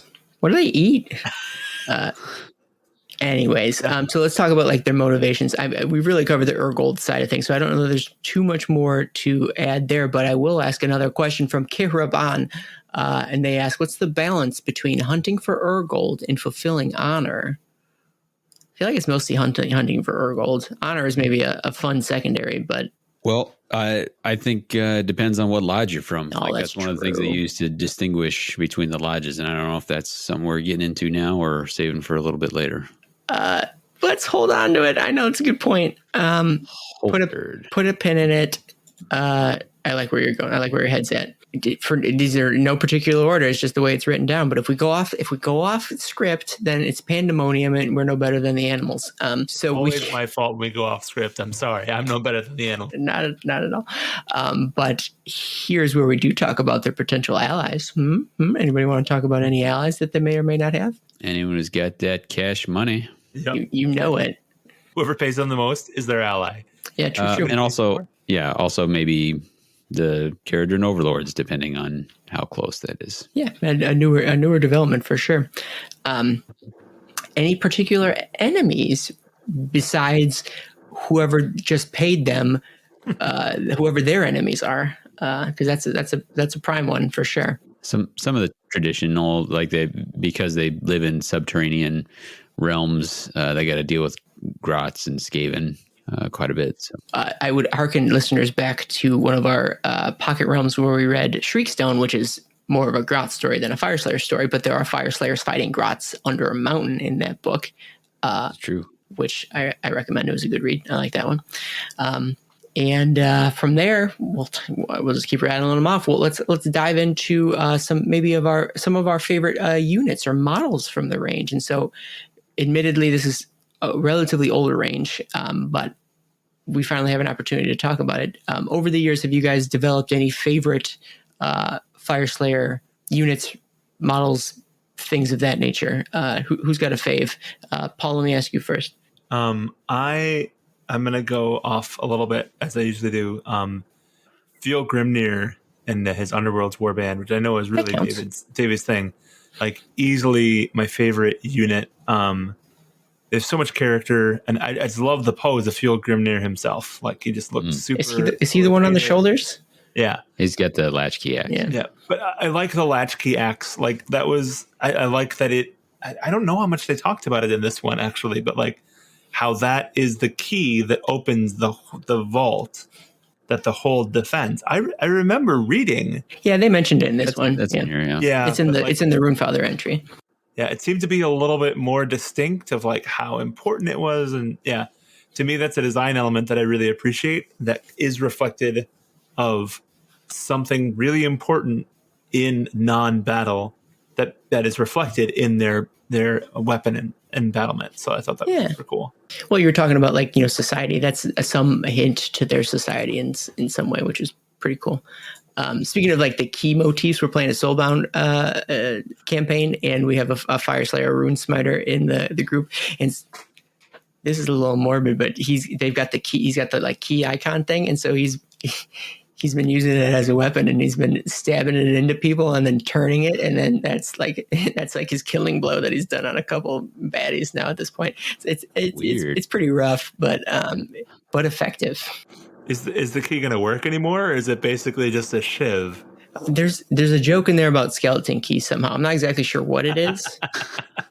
You know it. Yeah, right. You already figured it out. Heard it. We'll workshop it. You're laughing at it right now. I know you are. But anyways, I just wanted to throw that in there. Davey, do you get any faves from this range, whether from a model perspective or a lore perspective or whatever perspective you want, from a Davey perspective? Yeah. I remember particularly liking, I'm going to say it's the Rune Master. Rune Smiter. I lose track of which is which. Rune Smiter is the one who rides the Magma Droth sometimes, and he's got his hands up like this. Rune Master's got a staff. Rune Master, then. I particularly like the Rune Master's model. I think he's got kind of the Amish style beard, like no mustache on his beard. I remember enjoying that design choice and being like, okay, they're willing to be even a little more different I know that's not super dramatic, but I just liked I liked that it looked a little different. And the members of the priesthood, the Zargrim in general, are interesting to me because they've learned how to temper their anger a little bit. If I were to have a complaint in general, it is factions whose one of their primary characteristics is being angry about things. Kind of tire me out a little bit. Like, you keep reading about like this guy was so angry that he did this, and this guy was so angry that he did this, and these guys were angry and did bad things, and so they're evil. And these guys were angry, but they did good things, and so they're good. Anyway, Zargrim are a little sidestep from that, where they're able to inject some of that wisdom and consideration into the generally angry discussion. That's cool. What I like about the Zargrim is that for anybody who came from the old, like who is in Warhammer Fantasy, who came from the old world and moved into this new space, obviously the Fyreslayers are taking design cues from the Slayer ranges from before. But when you deal with any of the priesthood, it really it doesn't turn it on its head, but it's an evolution or a modification of that Fyreslayer design, or of that Slayer design in a completely. Right. I don't want to say it's not a completely different direction. It's a inspired by direction. But what would a dwarf priest slayer look like? And so it veers off and takes inspiration from, but is still pretty wholly different from that slayer aesthetic. Unlike the foot sluggers, the units and even the leaders also still sort of like hold pretty true to that old slayer dynamic. So I mean, battling, but I just thought that that's neat to see the priest version of what a slayer looks like. My fave is not really from a model perspective. Honestly, I think the Magmadroth is probably my favorite model in the range, but I want to talk about the Doom Seekers because I like that they stuck to the Doom aspect of that. Again, talking about the old Slayers, right? And how the Slayers were looking for their Doom. They ensured that still held true. There was some element of that in this new Fyreslayer range. And sometimes I complain about relying too much on the old world, whether it's from a design perspective or like a lore perspective. For whatever reason, I'm cool with it. In fact, I like it here. I don't know where I draw the line. But the idea being is that there's these Doom Seekers who, just like Slayers of old, through some failure or some error of their own, they then take an oath to go out and find their doom, and they're not going to stop until they find it. So again, for anybody who knows anything about Slayers, it's very similar. It's a similar motive and motif, but we've got our Doom Seekers here. Although I like that, I will say it is in their little description in the book. It is a little. I don't know if jarring is the word, because they had just talked about, like, the order is they talk about Grimwrath Berserkers and they talk about Doom Seekers, and they talk about how the Grimwrath Berserkers are madmen. They go wild in battle, and they have so many runes piled into them that they're just crazy and almost uncontrollable, and they will throw caution to the wind and willing to attack anything. And then they go to the Doom Seeker entry and they're like, but you think those guys are crazy? Check these dudes out. They're even more crazy because they're trying to seek their doom, and just to see the one after the other, I was like, well, come on, don't do this. You're better than that, book writer. Whenever someone says we've got a crazy guy, but then this guy's really crazy. It's just noteworthy, I guess. But I mean, to go on to Davy's point, right? Like, they're all angry. They're all wearing mostly the same clothing. They all have runes in them, right? Like, it's like the egg section joke. Like, the fridge got an egg section, right? This is a duardin. He's got runes. He's got an axe. This is a duardin. He's got runes, and he's got a different axe. This is an duardin. He's got runes. He's got an axe. It fires flame, right? Like, because the identity is so strong, it takes a lot more to solidify the identity, because the design cues are so strong for this army. It takes a lot more to solidify the identity, because so many things about their character are the same. Because as with all duardin, they are stubborn, they are normal, and so a lot of the design cues are repeated. So it is something that, especially because that was true, I was really hoping again that last new character, the Flamekeeper, would have added a little bit more different, a little bit more interesting, with a female character or something else to bring that in and to kind of make a little bit more dynamic range. Speaking of the Flamekeeper, given that this is relatively older range and there's really only one new thing that came with this book, we should probably spend a little bit more time talking about the Flamekeeper just to make sure that we cover it end to end, because that might be the only thing people are looking to find out about in this new book.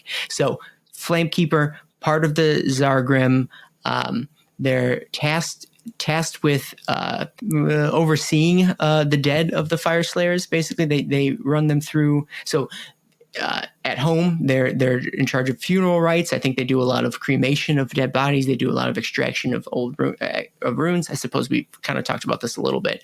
But on the battlefield, they fulfill sort of a similar role in terms of, again, keeping tabs on their dead and making sure that they don't fall into the wrong hands. But they also have some magical powers on the battlefield. It's something about like when like a Fyreslayer die, like one of their allies dies, they take that and are able to like bolster the rest of them or something. The problem is, it was like, they usually don't go to battle, but when they do go to battle, but when they do, they try to make they try to justify, hey, why haven't we seen them thus far? Well, that's why.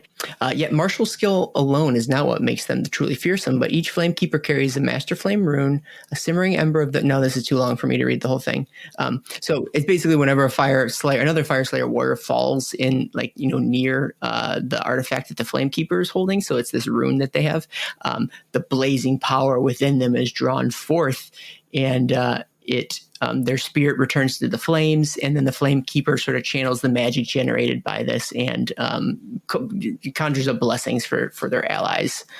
And so basically when someone falls, you can sort of use that essence to boost or buff his allies. And so it's kind of this one may fall so that the others can succeed, sort of yin and yang aspect to it. So he's also got like a flaming axe, as you do in the Fyreslayer range. So that's his deal. You guys have anything else to add? No. Go. All right. Hey, Davey, you wanted to talk about lodges. I think now would be a great time. Are there any lodges that caught your eye that you want to talk about? Yes. So there are 4 listed here, I believe. Main ones. They got rules at least. Yep.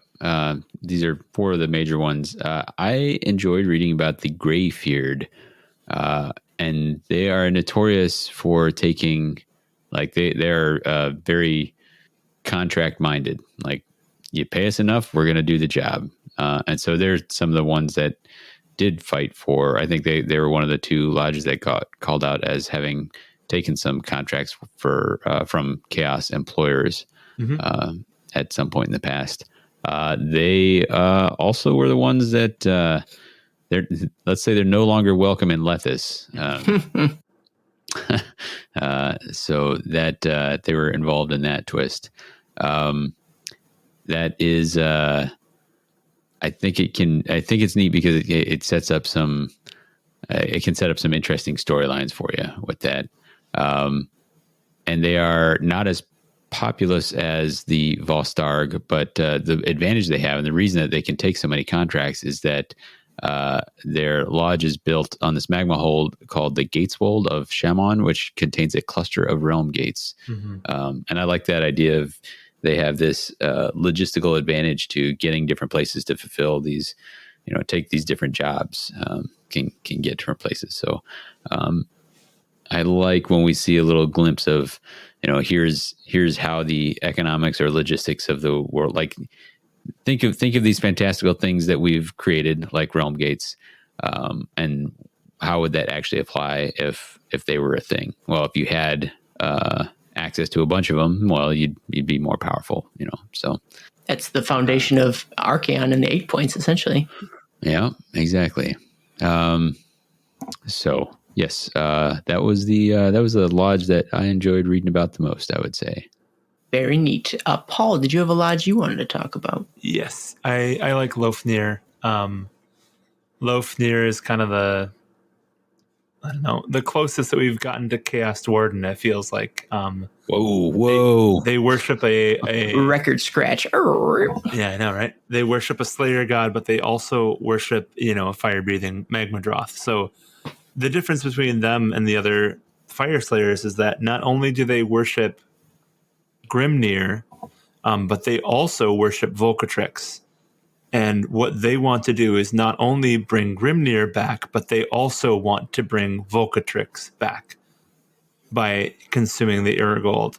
So they're the ones who walked out of the meeting with Grungy. They don't want to compromise at all, but they're also like the ones that like drowning prisoners in lava and stuff, because we're going to just sacrifice you in hopes of resurrecting this ancient god beast that almost destroyed our entire race. That sounds like a really good idea, doesn't it? And as far as the current storyline, they're also in the Wilds of Gur is their primary fortress, their primary hold. And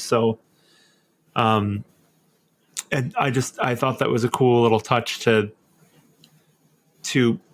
bring out, because they did talk a lot about how Volcatrix and Grimnir's essences were fused together in the Uragold, and that they release both of them when they fight in battle.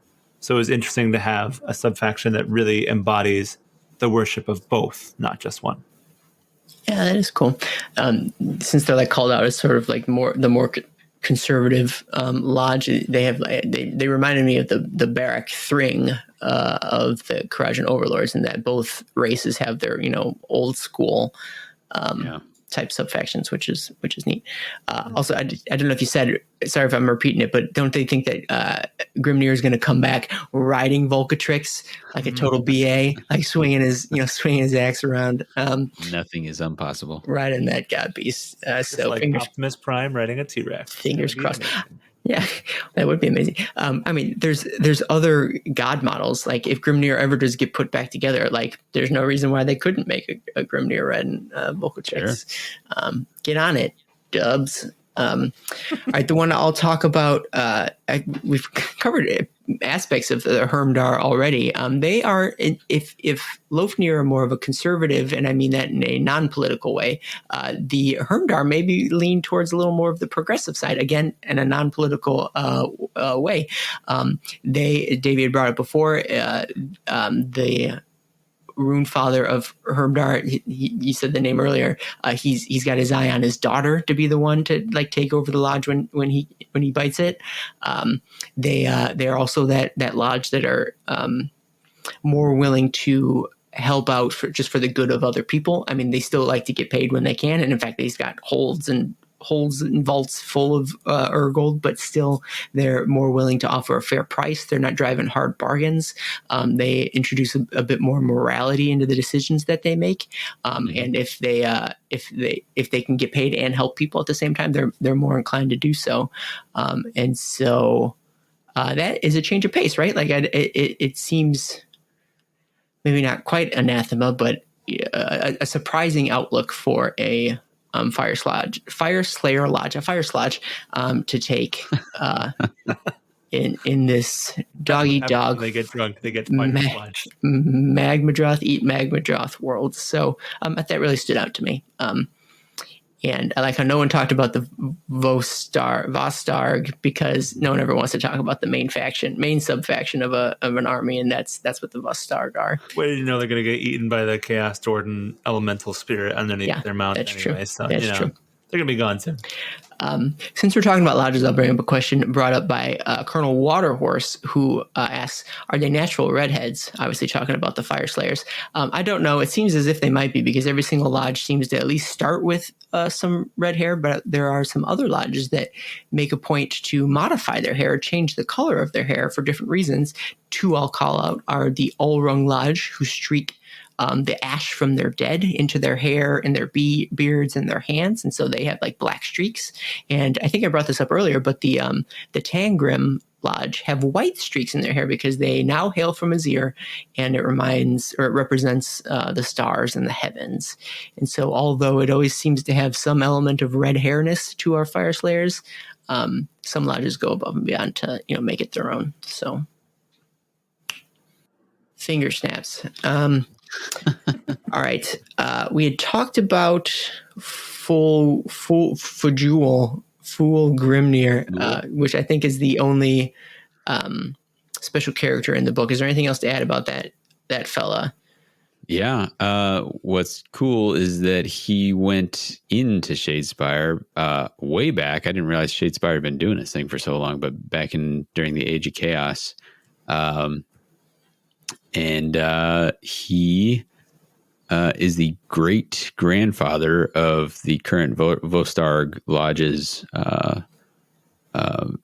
rune father. So they were like, well, he's lost and gone forever.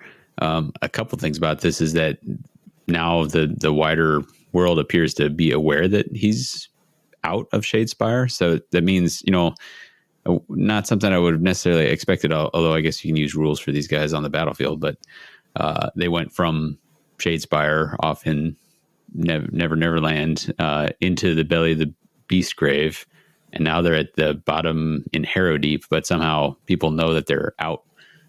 So that's an interesting piece. But just the idea of like there might be a succession problem here because Bael Grimnir has been in charge of Vostarg, but if his great grandfather isn't actually dead, then who is actually going to be the ruler? Mm-hmm. So making some people anxious.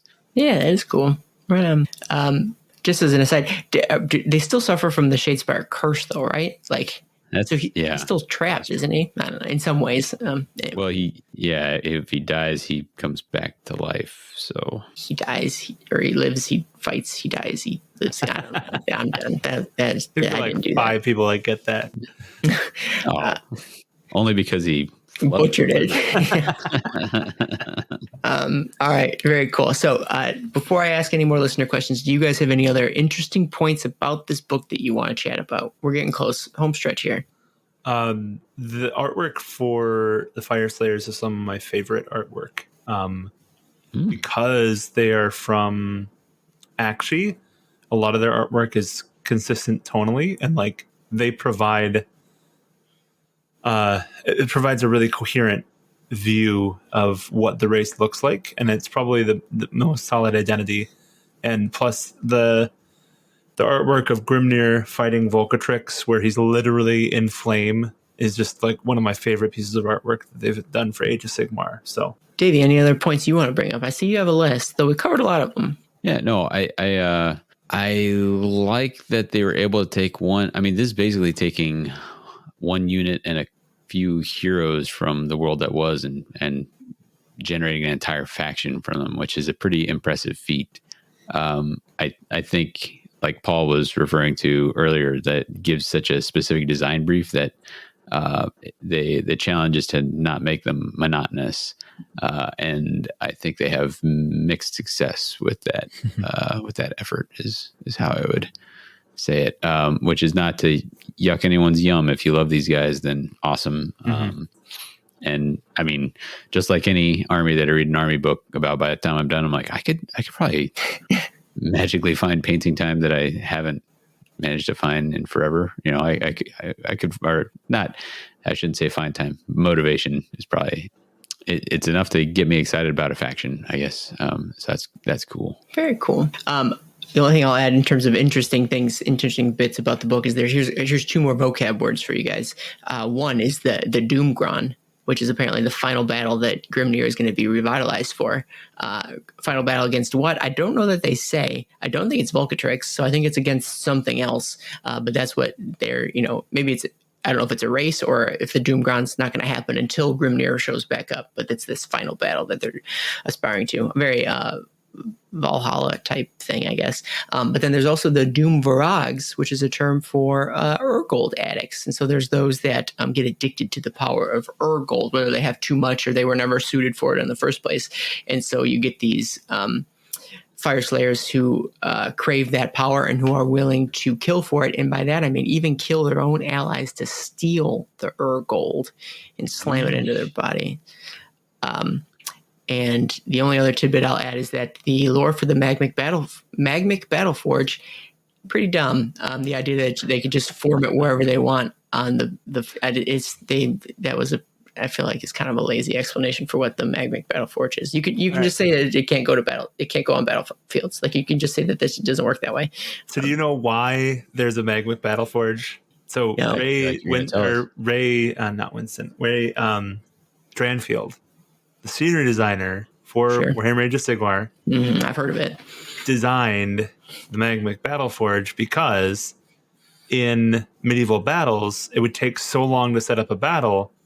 It would like take several days to arrange the lines before you actually started like killing each other because there was a lot of people. So they actually would literally build forges on the battlefield so they could like, repair spears or swords that had gotten damaged on the way. Sure. So it is in part of the Fyreslayers because it was a part of historical battlefields. So I get, like, to me, like, magic made it come up. I'm totally fine with that, especially because it is something that's historically accurate for battlefields, but only one thumbs down, so the other thumb might be a thumbs up. I'm not sure. No, it's a wagging finger. It's a wagging finger is my other. I don't even know what that means. What does that even mean here? Oh, you know, and and more importantly, the listeners know. Not a great idea. All right, fair. Though I like the thing. I like the model itself. It's just not a very good explanation. But that's neither here nor there. But what we can do now is we can talk about our Black Library examples. Guys, hold on. We're so close. We can make it. Black Library examples from the Fyreslayer perspective. So I called up the obvious one is the Legends of the Age of Sigmar Fyreslayers. Does anybody want to recommend that? I read it so long ago that I can't in good conscience recommend it because I don't know if it was any good. I do recommend it. I also read it quite a long time ago, but I remember it's kind of broken up into 4 stories. And they do that thing that you like, Aaron. They like, here is a lodge that is in Shyish. Here is a lodge that is interacting with this other faction. So if you are looking for the things that Paul was talking about, like some little bits about culture and that sort of thing, I think I learned there that the Fyreslayer record keeping, they have these like books that are on chains, but not, so it's like the links to the chains are kind of how you read the book. And so their library is like all these hanging chains, something like that. It was cool. So if you are excited about Fyreslayers, I would definitely give that a read because that will give you more ideas about how they work as a faction. And I remember enjoying it quite a bit. Yeah, that one in particular, it was Shyish Fyreslayers, Vanguard Paladors, the Vanguard Chamber of Stormcast, and there was a Slaaneshi Warhost too. And I remember the world building, and that was super cool too. So yeah, check that out. Right on. What I think is cool is that Davy knows the things that I like. So that was my major takeaway from this. And then I would also recommend Gotrek, whether or not you consider him directly involved with the Fyreslayers or maybe just sort of tangentially connected to the Fyreslayers. I think if you were to dive into Gotrek, it would scratch some of that itch, especially the audio dramas where he was sort of first introduced to the Age of Sigmar, really start steeped in Fyreslayer, I don't know, culture, or it's the closest. Gotrek is maybe it's one of the closest thing that they have to like a named character besides the Underworld's warband. So he wouldn't have made it this long if there wasn't something to those stories. So I think they can probably come highly recommended. Especially, I particularly liked the audio dramas by David Geimer, so I would definitely check those out.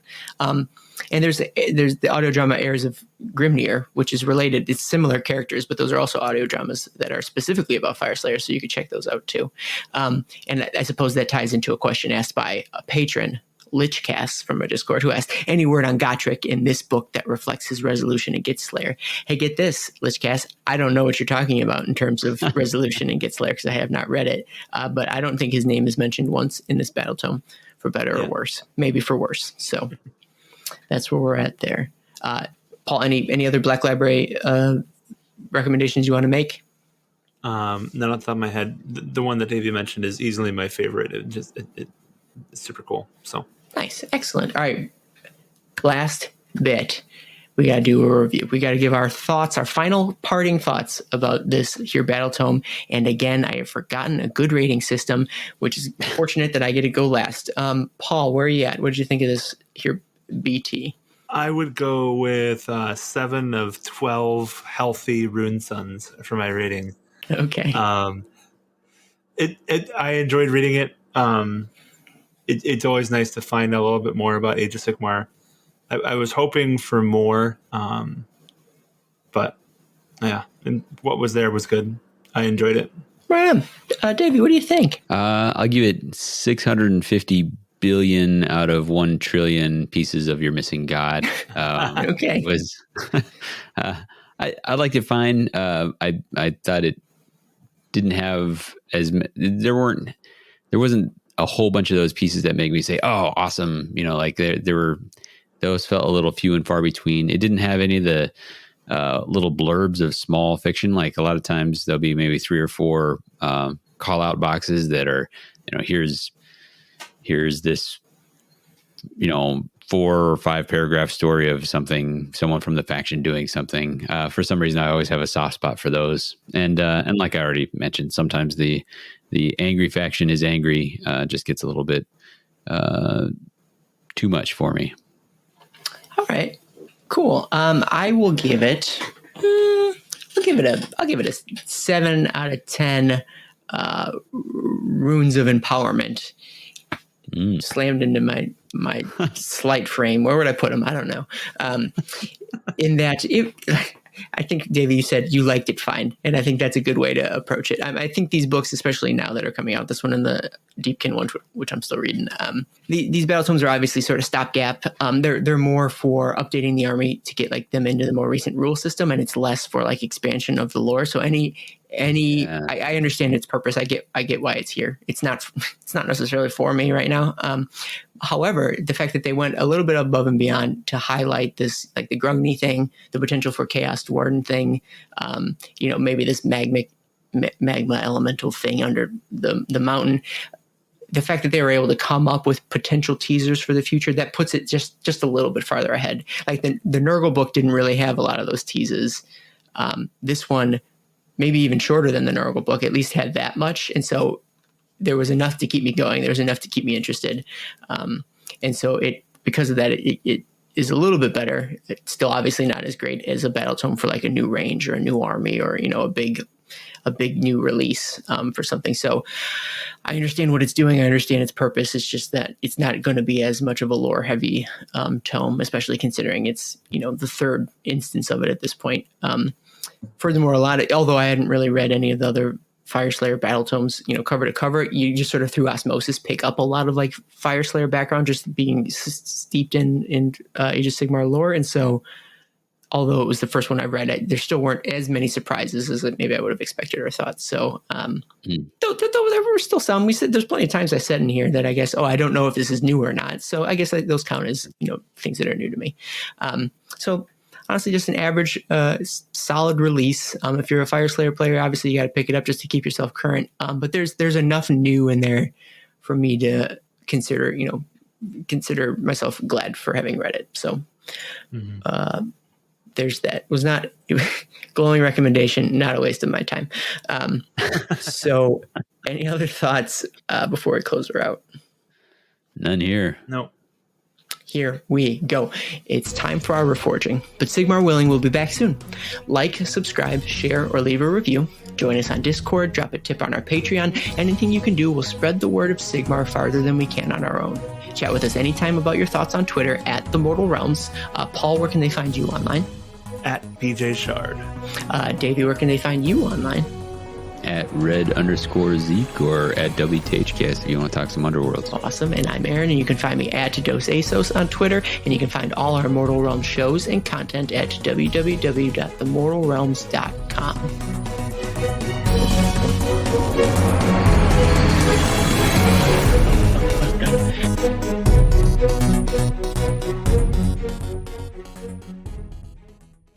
They are serving him, and I am trying so hard not to say sort of. How do I say that a lot? I must say it all the time. God, it's so hard. Welcome to the rest of the episode, listeners. Aaron at war with himself. I'm going to blood a thesaurus and start using all these other words you've never heard. I'm going to cut that part of it out, but maybe it'll make it at the end of the episode. God, I'm the worst. You kind of want to get that phone back too, not just Hey, cool. Hey, good. That's a pretty bad. Hey, good metaphor, Davey. I like it. I'd ask you to edit it out, but it's not going to happen. Well, I don't know. We'll see. I'll definitely edit out this conversation about editing it out. That's a guarantee. Like that's a given. We'll definitely do that. Let's stretch it out a little longer. Yeah, See if we can really take that's it true. down.